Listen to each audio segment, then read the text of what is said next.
Hi everybody, it's Azariel Flame here, and I am shooting a video today because I had a whole bunch of questions about a simple little invocation, or I should say Vocus Magicae or incantation that I posted on our blog at northwitch.store. And the blog is just a simple incantation that you can use to charge something as an amulet or a ward for yourself. So basically, it's a really simple thing that you can do. You can do it with anything that you deem is protective. So I personally am going to be charging this piece of black tourmaline with the incantation because black tourmaline is an excellent stone for protection, and then that's going to sit at the front of our shop. Now lots of other things can be used for this. You can use statues such as gargoyles, or gnomes. You can charge different types of jewelry. Things that have to do with depicting a sword or a shield are good things that you can use. Other things that are helpful that you can charge is different types of necklaces, so that you can turn it into an amulet that you carry around, different types of rings, whatever is protective to you. I mean, what's protective to me in my mind's eye might be different to you. For example, some people might find snakes protective. Some people might find lions protective. Some people might find a shield or sword better. Some people might find that an amulet that looks like Medusa is a good protection thing because that's very common in Greece. So this is something that is kind of very personalized to you. I have used incantations similar to this to charge wards for my home and the store and whatever else. Like I said, gargoyles are a good one, gnomes, other statues. You can put dragons out. You can put all sorts of different things where you want protection. And then the cool thing is that with an amulet, it kind of only gets pinged when an attack is sent your way, so it's not a huge shield of energy that's around you all the time. A lot of people, I find, walk around in a big shield of energy that they create every day, and what I find happens is that really lowers their clair senses, so it makes it much harder for them to hear and commune with spirits. It makes it harder for them to feel the magic that they're doing. If they're energy healers, it tends to cause a disconnect between them and their clients, things like that. So charging amulets is a very good way to avoid walking around in too much armor, so to speak.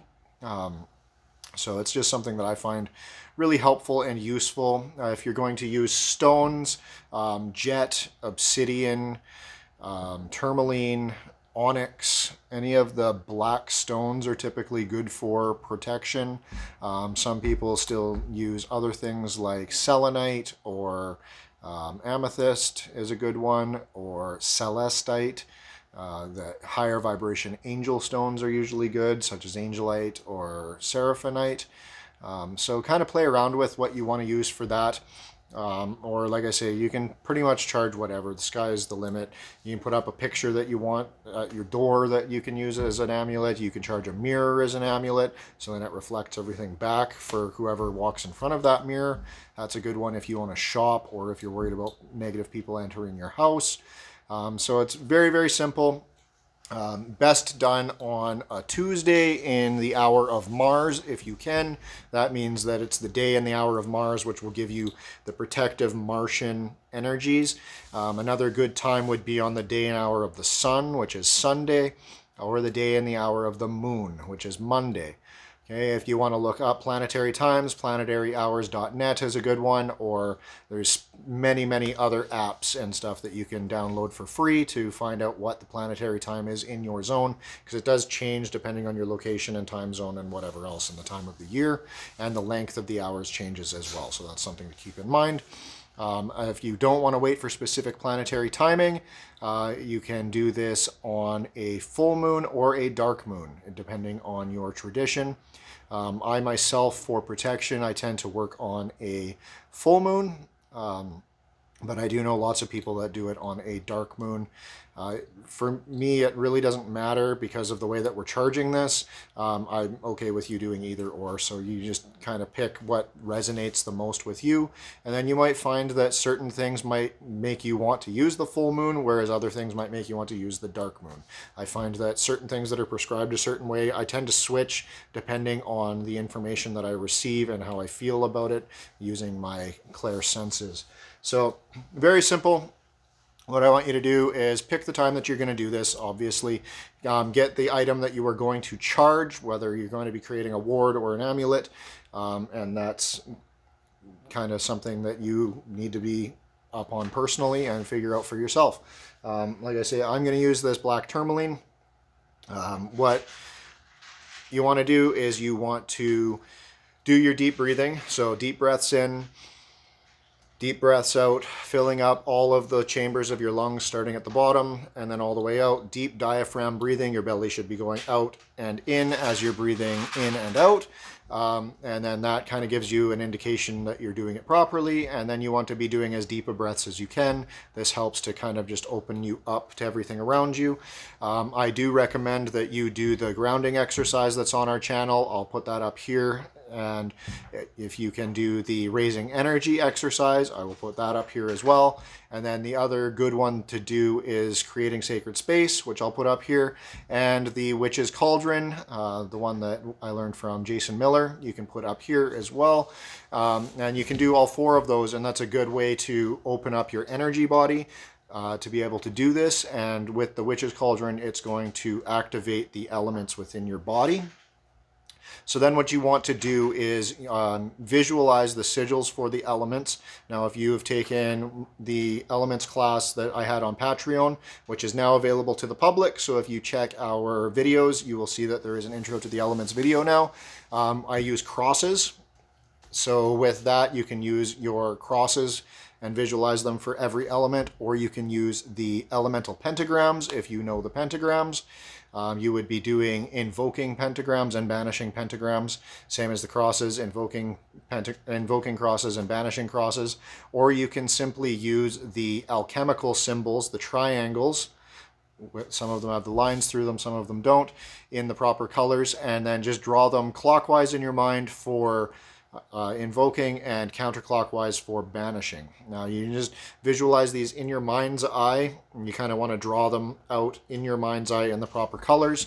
Otherwise, you can use your sword mudra with your fingers, or you can use a wand, or you can use your athame, or whatever tool that you normally use for conjuring. Okay, so very simple. I want you to create a sacred space of some type. You're going to be raising energy from the Empyrean and Infernal realms, and then you are going to be channeling that through your chest. You're going to activate your elemental centers in your body, and then what you're going to do is you're going to work through this in order of earth, fire, water, and air. Okay, and so what you would do is once you've raised all of this energy, you're going to focus on your item, and if you're doing the crosses, you would then do the banishing cross of the earth, and then blow away all the stagnant earth energy that is stuck in there. Okay, and then you're going to do the banishing cross or banishing pentagram of fire. Do the same thing. Blow away all of the fire impurities, and then water, blow away all of the water impurities, and then air, blow away all of the air impurities. Okay, and then what you're going to do is you're going to do the invoking version of that, whichever way you decide to do it, and then you're going to breathe that element into the stone or jewelry or whatever you're using for your ward, and you're going to work your way through earth, fire, water, air. Okay, and then once you've got that going, you're going to breathe all of the elements into your body one at a time. Earth, fire, water, air, and let them build up in your heart center. And then you're going to push them through your arms, out through your hands into the stone. Okay, and then once you've done that and you're focusing on pulling all four elements into this stone at once, and you're visualizing it glowing and growing. Okay, And then with that, what you're going to do is you are going to do this incantation as you're filling this with the energy of the elements. By earth, the strength of stone, and breathe earth into it. By fire, burn my enemies to ash and bone, and breathe fire into it. By water's reflection, send it back, breathe water into it. By air, the four winds return the attack, breathe air into it. Transmute all bane from here and there, by air and water and fire and earth. May all negativity be turned to mirth. By goddess of moon and god of sun, so it is, my will is done. And once you've done that, just allow the energy to flow into whatever you're charging. See it glowing with the energy of the elements, and just know that it is now charged for the specific purpose of protecting you. If it's an amulet, carry it around on you. If it's a ward, put it where you want it to be warding. So the entrance to your home, the entrance to your business are good places to put it. Some people will put them at the edges of their property so that nothing comes onto their property. You use your discernment, and the sky is pretty much the limit. So I hope that this has found you well today and helped you to ignite the light within. And thank you for tuning in. Give us a like if you liked the video. Remember to subscribe and hit the bell icon so that you get all of our notifications when I post new wacky ideas. And if you can share this with your friends, we would absolutely love that. That helps the algorithm. And if you have any incantations that you use for creating amulets, we would love to hear them in the comments. So thank you for tuning in, and have a great day.